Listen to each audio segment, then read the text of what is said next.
どうも皆さんこんにちは。市川純喜です。本日の動画はタイトルにもある通り、今年の夏着ていきたい着こなしや、これから流行るんじゃないかっていう着こなしを、今回動画でね、深く喋っていこうかなと思います。で、あくまで2026年版ということで、まだみんなが注目してないようなアイテムっていうのを、いくつか今回新しくピックアップしてきたので、ぜひですね、そちらにも期待して動画は最後までご覧いただければと思います。まず最初に紹介するアイテムは V ネックトップになります。基本的には T シャツ類ですね。今年の夏、いいんじゃないのかなと思います。去年の秋ぐらいからV ネックのアイテムをレイヤード用として使う着こなしっていうのがすごい流行っていて、首元だったりとかレイヤードで使うのもいいし、アクセサリーを見せたりっていうので V ネックの利便性がすごい話題になってるかなと思うんですけれども、その利便性を組んで夏の着こなしに取り入れてもいいんじゃないのかなと思います。これに関しては、僕個人の気分というよりかは、もう全体的な今のファッション誌の流れを見ていて、流行るアイテムなんじゃないのかなと思っています。去年の夏とかは V ネックのトップスとかではなくて、基本的には丸首のトップスだったりとかが、多かったとは思うんで、その着こなしをね、ちょっと変えられるアイテムとして、V ネックのトップスは結構着る人が増えるんじゃないのかなと思います。これに関しては、いわゆるハイファッション、モードファッションを着てる人たちの中でもそうだし、そうじゃない、マス層のファッションにも多分幅広く波及しているものだとは思うので、結構いろんなところでこれから見る機会が増えるんじゃないのかなと思っています。で、V ネックに関してなんですけど、めちゃくちゃ深い V ネックにすると、ちょっとおじさんっぽくなりがちだと思うので、僕個人的にはこの浅めの V、ほぼクルネックに変わらないんだけれども、ここがちょっと削れてるぐらいの、浅めの V ネックが今のタイミングだとちょうどいいんじゃないのかなと思います。やっぱりね、夏場はどうしてもポイントをつけづらくなると思うので、そういった V ネックだったりで、肌の見える面積を増やして、そこの見えた面積に対して、アクセサリー、チョーカーであったりとかネックレスを合わせていくっていうのが、マンネリ化防止の策になるんじゃないのかなと思っております。で、続いて紹介するアイテムはオープンカラーシャツになります。今日ね、僕が着てるシャツとかもそうなんですけれども、こういった感じで、この首元がね、開いてるシャツ、オープンカラーシャツっていう風に言うんですけれども、これは僕個人的に結構着ていきたいアイテムだなと思ってます。普通の T シャツを着るよりも、こういったゆったりとしたシャツを着た方が涼しいっていうのに気づいて、そういった点で着ていきたいなと思ってます。去年の夏思ったのが、モードファッションをする人の中で、こういったシャツ類をコーディネートに取り入れてる人があまりいないんじゃないのかなっていうので、珍しさっていうのもあり、オープンカラーシャツ、今年2026年のタイミングで着るのは面白いんじゃないのかなと思っています。こういったシャツの中でも、特に気になってるアイテムがあって、それがアロハシャツですね。これ自体はボタニカル柄というか、こういうトロピカル系の柄が最近結構目にする機会が増えてきていて、今の現行のブランドでも推してるところっていうのはすごい増えてますし、2018年の春夏のサンローランとかのアロハのスタジャンがすごい名作としてわかりやすいんですけれども、ああいったボタニカル柄、ちょっと陽気な柄っていうのが、前はね、小ダサいアイテムとして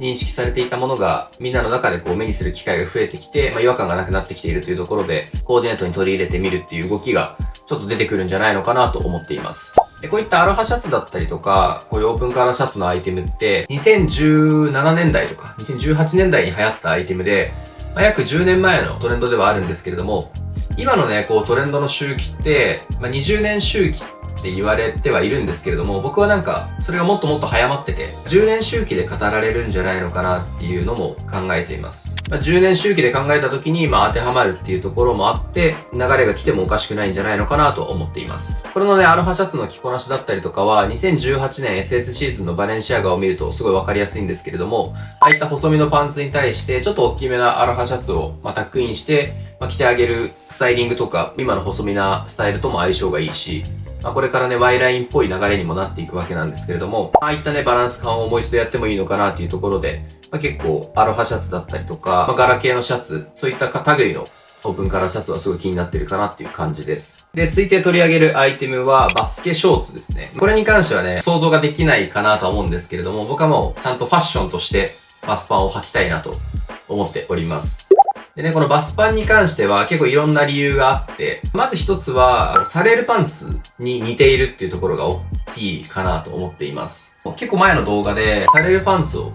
コーディネートに取り入れていきたいということを話したと思うんですけれども、なんかね、サレルパンツを、狙ってるのももちろんそうなんですけれども、季節がね、夏っていうこともあって、ちょっと涼しげなパンツを履きたいなっていう気持ちがあって、サレルパンツって、股上がすごく深くて、股下がめちゃくちゃ浅い、独特なシルエットが特徴的かなと思うんですけれども、バスパンも股上がすごい深くて、股下が浅い作りで同じなので、バスパンを下げて履けば、これはもう実質サレルパンツっぽく履けるんじゃないかなっていうので、コーディネートに取り入れても面白いんじゃないのかななんて思ってます。で、バスケパンツは、日本だとファッションアイテムとして認識されることってないかなと思うんですけど、海外だったりとかは、ラッパーだったりとか、あとは海外セレブですよね。男女問わず結構ファッションに取り入れてる方っていうのが多くて、で、1、2年前ぐらいから海外の、一般層にもファッションアイテムとして受け入れられてるところがあるかなと思っているので、参考にしつつ取り入れていったら面白いんじゃないのかなと思います。僕の友達にバスケす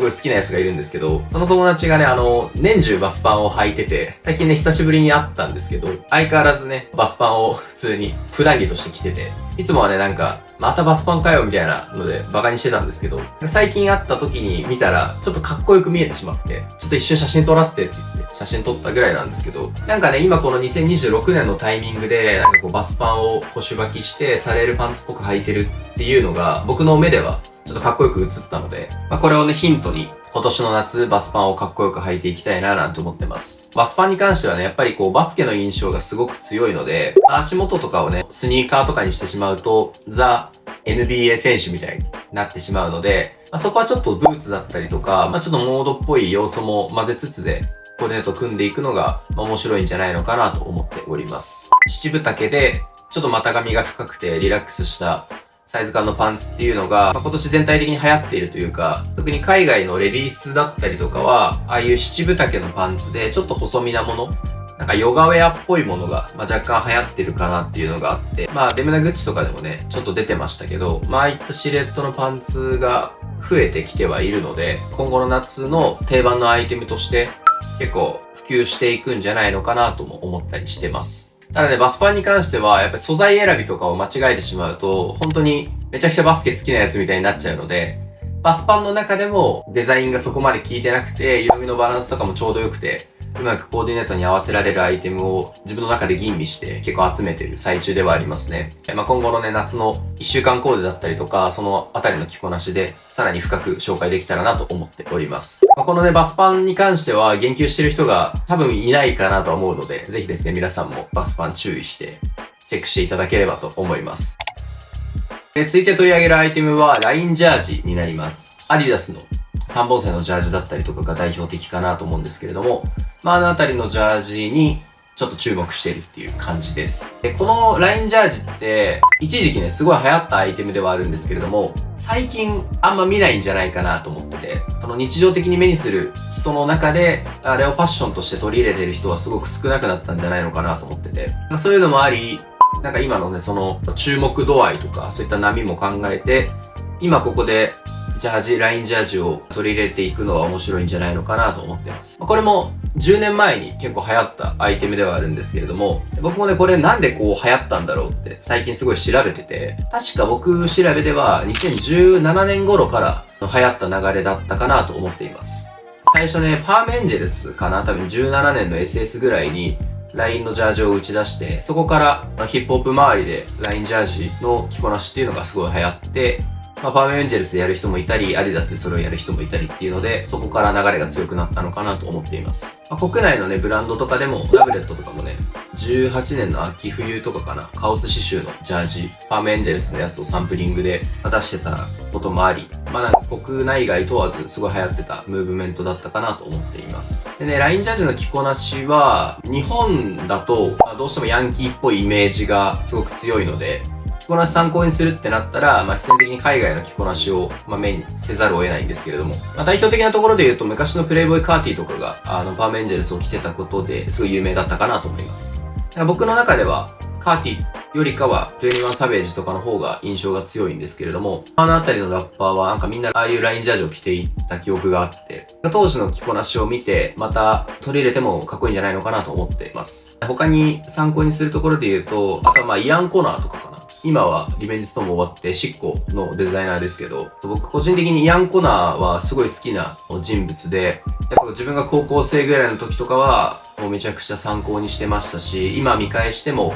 やっぱりイアン・コナーはあの時代で頭2つぐらい抜けてる存在だったなと思ってます。イアン・コナーはね、もともとエイサップ・ロッキーだったりとか、ビーロンのエイサップ・バリとかね、あのあたりのエイサップ・モブ周りの人間で、具体的に何を知ってた人間なのかちょっとつかめないんですけれども、でもまあ一つ言えることはただただめちゃくちゃおしゃれだったっていうので、今のね、若手のラッパーたちの着こなしっていうのは少なからずイアン・コナーに影響を受けてるところはあるかなとは思うので、ラインジャージは、ちゃんとかっこいい人の着こなしを見て、かっこいいと思えるアイテムなので、やっぱりね、可能性があるんじゃないのかなと思ってますね。こういうアイテムをね、ピックアップすると、どうしてもこう言われがちなのが、ちょっとヤリラフィーファッションなんじゃないかと。僕はね、もうそれも、もう再定義する必要があるんじゃないのかなと思ってて、今ね、こうヤリラフィーファッションって日本人の中で、ダサいファッションとして共通認識であるかなと思うんですけれども、本当にそうなのかなっていう。僕もね、ヤリラフィー自体は、彼らがね、モードファッションに興味がない、言い返してこないことをいいことに、わかりやすい言葉として、仮想的としてね、結構ひどいことを言ってしまってるわけなんですけれども、果たして彼らのファッションが本当にダサいのかっていうと、そうじゃないんじゃないかっていうのを今考えてるところではありますね。これについてはちょっと別の動画で詳しく話したいなと思ってる内容ではあるんですけれども、去年の夏、それこそ僕がディオールオームについて言及した動画でもそうだったんですけど、あの時点では、スキニーデニムがダサいっていうのがみんなの中で共通認識としてあったんですけど、でも実際にそれを紐解いていくと、そのスキニーの履き方、裾を溜めるであったりだとか、太もも周り、渡りの部分に余裕を持つっていう、その2点をたった押さえるだけで、ちょっと今いけてるよねっていう、価値観がこう反転して、手のひら返しが1年間で、起きたわけなんですけれども、ラインジャージに関しても、同じことが言えるんじゃないのかなと思ってて、ヤリラフィーって言われるような、ヤリラフィーってちょっと当たり前に言ってますけど、ああいう層が、着てるようなファッションだから、ダサいってわけじゃなくて、実際にその彼らの着こなしであったりとか、サイズ感とか、そういうものがダサいだけで、同じアイテムでも違った着こなしをすれば、全然かっこよく見えるんじゃないかなっていう、その可能性を僕はちょっと感じてますね。やっぱりね、今のファッション、特に日本人は、そういったみんなが決めたものに対して疑問を持たないというか、本質を捉えてない人が多いなと僕は思ってるので、みんながこう言ってるからそうだよねとか、みんながダサいって言ってるからダサいよねっていう、思考ロックしてる人が多いんじゃないのかなっていう。僕はそこにちょっと一石投じたくて。ラッパーの着こなしを参考にしてはいるんですけれども、じゃあなんでヤリラフィーって呼ばれる人たちがダサく見えてしまうのかっていうのも、ちょっと同時に深掘ってはいて、そこも探れるんじゃないのかなっていうので、このラインジャージについてはちょっと可能性を感じてますね。実はですね、現行のブランドでもラインジャージの打ち出しをしているブランドがありまして、それがどこかっていうと、26年春夏シーズンのプラダがちょうどやってたんですよね。さすがはラフ・シモンズというところなんですけれども、ラフがね、最近見てないよねっていう文脈で、ラインジャージを取り入れたかどうかは定かではないんですけれども、やっぱりね、ラフはすごい、いつの時代も新しい提案をしてくれるし、先を行ってるなと思いますね。ラフシモンズがやってたラインジャージの提案っていうのは、具体的にはサンダルに合わせたりだとか、ジャストレングスでジャージを履くっていう提案だったんですけれども、あれに近い感じのバランス感で、まだ探れるんじゃないのかなと僕は思ってますね。あのあたりのジャージをかっこよく着る着こなしっていうのに挑戦していきたいなと思っております。続いては、着丈の長いアイテムになります。これは、身幅とかは結構細めなんだけど、着丈が長いアイテムのことを指してます。リック・オーエンスで出てるものだったり、リック・オーエンス本人がね、着てるような、ああいった着こなしがすごいわかりやすいかなと思うんですけれども、この首元だったりとか袖部分でレイヤードするわけではなくて、この裾の部分でレイヤードをするような、この縦のレイヤードっていうのが、今年の夏はいいんじゃないのかなと思っております。やっぱりね、夏場ってどうしても着るアイテムの枚数が少なくなったりだとか、コーディネート全体がね、平凡になりがちだと思うので、それをね、差別化するってなったらどうしても小物をつけたりだとか、レイヤードをするっていうところに変化が現れるかなと思います。去年の夏は半袖の T シャツに対して、長袖のね、ちょっと薄めな T シャツをレイヤードするだとか、で、さらにもっとね、一昨年の夏とかだったら、上からね、タンクトップを着たりだとか、プラス何かを着て、布の数でね、表情を作っていくっていうことが定番だったかなと思うんですけれども、今年の夏に関しては、そういった着丈の長いものを合わせて、この裾の部分で縦のレイヤードを作っていくっていうところが結構面白いんじゃないのかなと思っています。ほんとさっき言ったようにリック・オーエンスだったりとか、あとはプラダとか、その他のブランドでも、ちょっと一瞬やってた流れではあるんですけれども、今のこの2026年のタイミング、この細身の流れの相性ともすごくいいので、こういったね、類のレイヤードは、今年やっても面白いんじゃないのかなと思っています。あと参考にするところで言うと、昔のカニエ・ウェストとかがよくやってた手法かなと思います。カニエの場合はね、秋とか冬以降の、ちょっとアウターが着る季節とかにやってた印象ではあるんですけれども、着丈の長いものに対して着丈の短いものを合わせて、レイヤードするっていうのは、今ね、やってる人もそんなにいないので、新鮮さとかもあり、面白いのかなと思います。前の動画で言及したチェックシャツとかを腰巻きするようなスタイリングっていうのも、これに繋がってくるわけなんですけれども、要は裾周り、だから腰元部分にアイテムを追加して、そこの部分でレイヤードをして表情をつけていくっていうのが、やっても面白いんじゃないのかなと思います。シャツを腰巻きしてもいいですし、あとはスカートとかをね、合わせてやってもいいんじゃないのかなと思います。一時期ほんと着丈の長いアイテムを短丈のアイテムに合わせるレイヤードってすごい見てたんですけど、今あんま流れてこなくなってるんで、そういうね、懐かしさもあり、新しさもありで、取り入れても面白いんじゃないのかなと思います。で、続いてのアイテムは、ビッグ T になります。これもね、さっきの着丈の長いアイテムと、ちょっと似てるかなとは思うんですけれども、さっきはね、身幅とかが細くて、着丈だけが長いものを指してたんですけれども、このビッグ T に関しては、着丈も長いし、身幅もでかいし、もう全部がでかいっていうアイテムのことを指してます。こういうオーバーサイズのアイテムに関しては、正直ね、まだ流行らないアイテム、もっと先の流れかなとは思ってるんですけれども、あくまで僕個人的に取り入れていきたいなと思ってるアイテムです。でね、これに関しては、今のジャストサイズの流れの反動っていうのが、大きいかなと思います。やっぱここ3、4年ぐらい、上半身のアイテムがちっちゃいっていうのが、ずっと続いてる流れで、それに慣れてしまったので、それの反動で、ちょっとサイズ感を大きくしていきたい。そういうサイズ感が大きいものを、どうやって着ようかなっていう、その好奇心が出てきてしまっていて、それで、ちょっと注目してるアイテムではあるっていう感じですね。で、ビッグ T に関しては、ショーツとの相性がすごいいいんじゃないのかなと思ってて、さっきのね、バスパンをちょっとサレールっぽく履く履き方もそうですけど、ちょっと大きめな膝下丈ぐらいのショーツに対してビッグ T を合わせる合わせとかは、夏場、すごい、バランスが取りやすいんじゃないのかなっていうので、それもあり、その挑戦しやすさっていうのが結構でかくて、今年の夏っていうのが、かなりタイミングとしては大きいですね。スキニーに合わせる合わせは、結構難易度が高いかなと思います。で、だし5年前に着てた時は、全部がでかかったので、そうじゃなくて、下がタイトめなバランス感で上がでかいっていうバランス感はもう10年以上多分やってないと思うので、そういうのもあり、今の2026年にその合わせをするっていう新しさもあり、個人的に注目してるアイテムではありますね。でね、このビッグ T に関しては、最近、ローリングラウドっていうヒップホップのフェスがあるんですけど、そこで、プレイボーイカーティが、サンローランか、バルマンかのスキニーに対して、トゥーパックの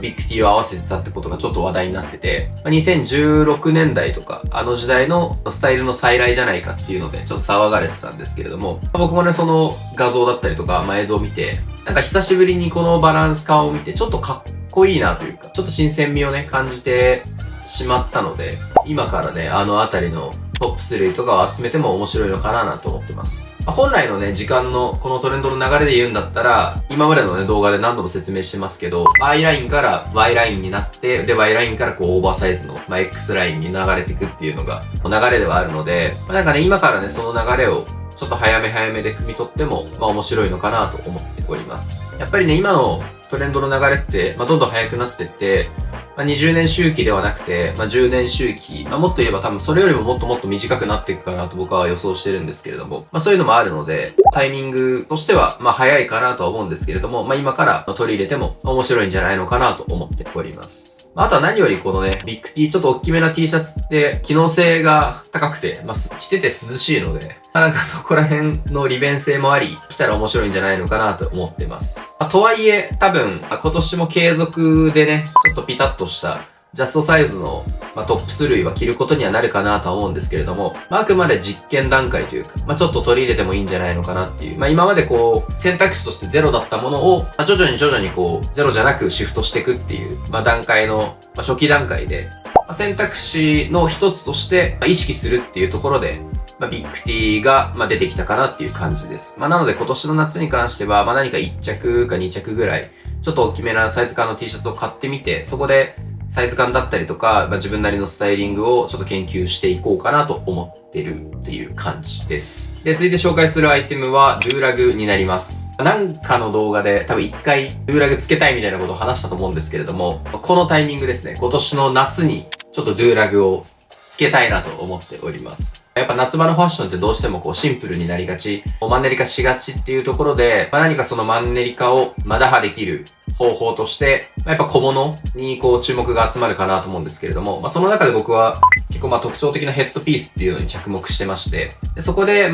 印象をね、結構ガラッと変えられるドゥーラグが、今年はいいんじゃないかなっていうので、ちょっと夏からね、取り入れていきたいアイテムとして今回紹介させていただいております。ドゥーラグに関しては、黒人文化だったりとか、そういったカルチャー面の要素が強いので、ちょっとね、ファッションとして取り入れるのはどうなんだっていう意見は、あるかなとは思うんですけれども、僕的にはそういったカルチャーだったりとか、背景を理解してつけてる分には、いいんじゃないのかなとは思いますね。2000年代とか、もっと前の時代とかだと、すごい敷居が高いアイテムだったかなと思うんですけれども、やっぱね、今世界的に見ても、ドゥーラグをね、黒人だけじゃなくて、白人だったりとか、その他のアジア人だったりとかが、ファッション用のアイテムとして使うことが、違和感がなくなってきてはいると思うので、そういうのは気にせず、使ってもいいんじゃないのかなと僕は思ってます。で、実際にはね、ドゥーラグってヘアケアアイテム、寝る時にブレイズだったりとか、ドレッドがほどけないように、それを頭に巻いて寝るっていうのが、一般的な使い方ではあるので、素材としてはシルクだったりとか、そういった質感のものが多いんですけれども、シルクとかを使っちゃうと、結構本来の使い方よりのアイテムにはなるので、もっとファッション的な文脈で使うってなったら、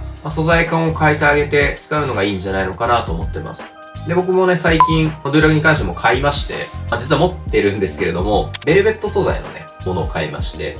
それはね、結構いろんなファッションに合わせてみたんですけれども、割と相性が良くて、夏ね、暑いかもなんですけれども、アクセントを加えられるアイテムとして、ちょっと面白いんじゃないのかなと思っております。で、ドゥーラグに関しては、さっきも話した通り、ヒップホップ的なカルチャーの側面がすごく強いんですけれども、だからこそ、この合わせ方次第で結構面白くなるというか、意外性のある合わせができるんじゃないのかなと思ってて、ラッパーとかでもストリートファッションで取り入れる人もいれば、スーツにドゥーラグとか合わせる合わせもあったりして、僕はそういうクラシックとドゥーラグを掛け合わせたファッションみたいな、それがすごく好きなので、いろんな振り幅もあるっていうところで、夏場のやっぱ寂しくなりがちなコーディネートを手助けしてくれるアイテムとして、ドゥーラグ取り入れても面白いんじゃないのかなと思います。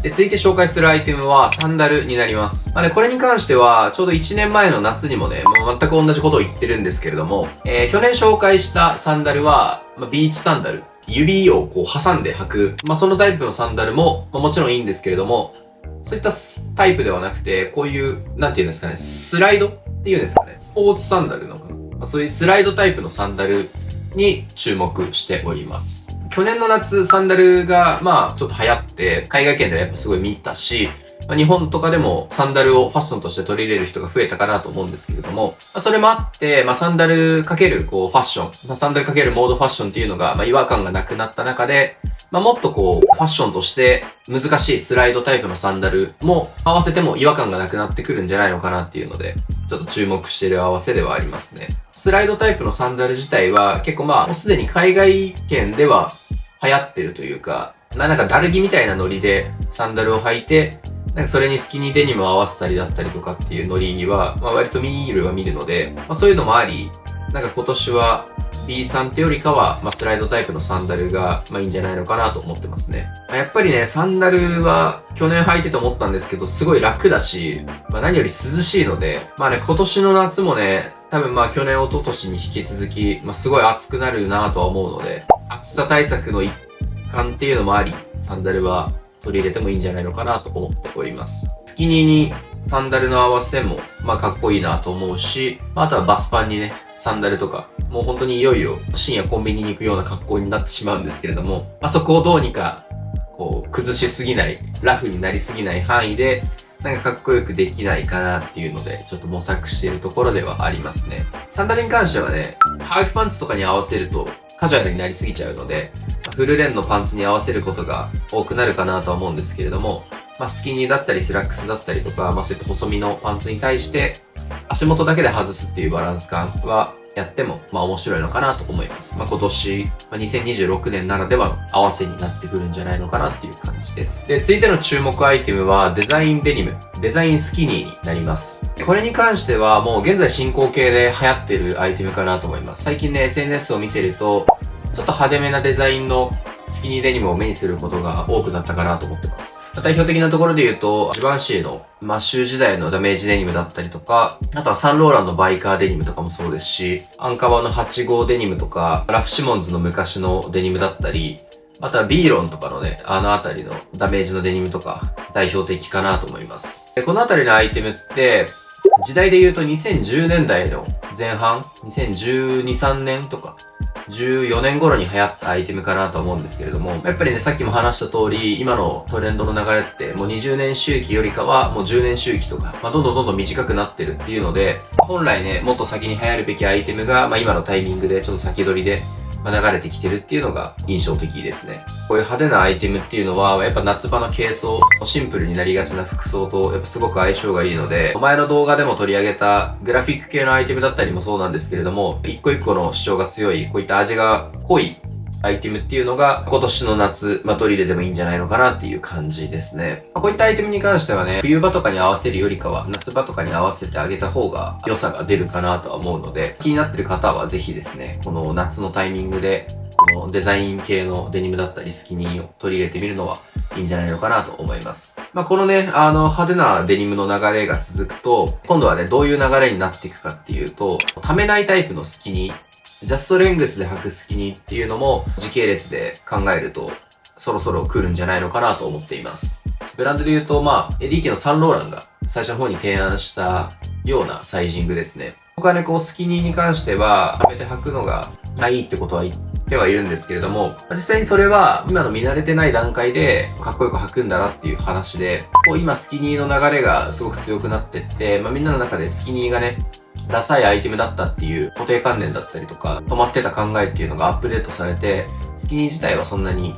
悪いアイテムじゃないっていう認識が結構強まってきたと思うので、みんなのね、そのスキニーに対しての、考え、価値観が変わってきたタイミングで、フェーズをね、ためないスキニーっていうのにスライドしてっても悪くないタイミングなのかなとは思います。サンローランとかのね、スキニーは正直ちょっと難しいかなとは思うので、参考にするところで言うと、初期のバレンシアガとか、今のレムナグッチとか、ちょうどいいスキニーを出してはいるので、そのあたりとかを見てバランスをとっていくのがいいのかなと思います。溜めないスキニーに関しては、裾を溜めて履くスキニーよりもバランスを取るのがすごく難しいと思っていて、やっぱ必然的にアイラインってよりかはどんどん Y ラインっぽい感じに寄っていくとは思うので、合わせる難易度の高さっていうのも考えて、大きくは流行らないのかなとは思うんですけれども、さっきのね、派手なデニムが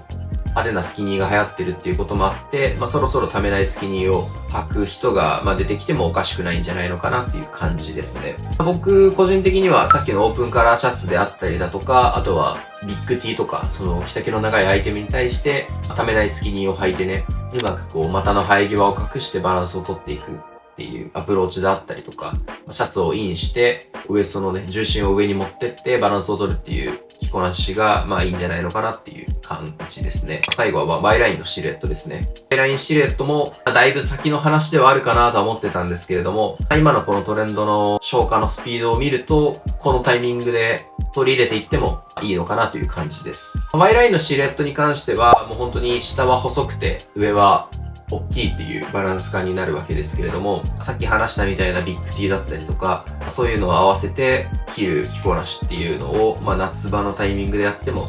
いいのかなっていう感じですね。Y ラインシルエットね、今年の夏とかじゃなくて、全然僕は去年の秋頃とかからちょこちょこ手を出してはいるんですけれども、大きめな T シャツを買わないことには始まらないので、何か大きめな T シャツを買ってみて、そこで合わせてどうなるかですけど、2年前、3年前、そのスキニーがダサいとされてた時代よりかは、合わせるイメージもできるし、自分の中でそのかっこよくできそうだなっていう可能性も感じるので、この2026年夏のタイミングで Y ラインシルエットに取り掛かってもいいのかなと思います。まあね、Y ラインシルエットに関しては、僕はその全部のスタイルの中で、一番難しいんじゃないかなと思っているんですけれども、その難しいからこそ面白いっていうのもあり、やってみてもいいんじゃないかなっていう感じですね。はい、という感じで、以上ですね。全部で11かな。アイテムからスタイル、バランスの取り方まで、約11項目で、今回もね、紹介させていただきました。言及してる人が、現時点でいないっていうところで言うと、バスパンだったりとか、あとはラインジャージとか、あと、着丈の長いアイテムとかは、今時点で多分言及してる人がそんなにいないんじゃないのかなと思います。やっぱりね、動画の途中で話してましたけど、今ね、トレンドの流れってもう20年周期のルールからはもう外れて、僕的には今10年周期ぐらいになってるかなと思っています。で、そういった背景もあり、今ね、現行のブランドから流行りを読み解くっていう時代ではないのかなと思っていて、今の現行のブランドが打ち出すスピード感に、今のトレンドの消費が追いついていないので、本当のトレンド、本当の最先端を知るには、やっぱり答えはストリートにあると思っているので、今の流れ、2026年の流れを本当に先読みで考えるのであれば、2000年代初期、2006年代とかを見るのではなくて、2010年代の後半、2016年代とか、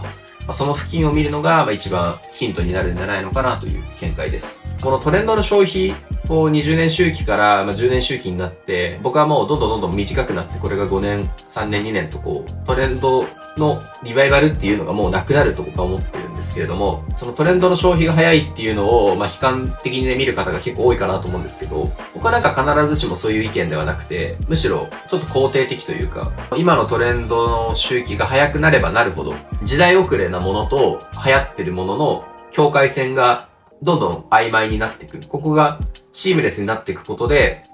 うっすら全部が流行ってる。全部が流行ってる。もしくは全部が流行ってない。それはもう本当に選択の自由が生まれる瞬間だと僕は思っていて、今やっぱどうしてもファッションシーンってこれが正解みたいなのがあって、その正解の中から、みんながスタイルを試行錯誤するっていうのが今のファッションシーンかなと思うんですけれども、トレンドがなくなることによって、本当にその選択肢が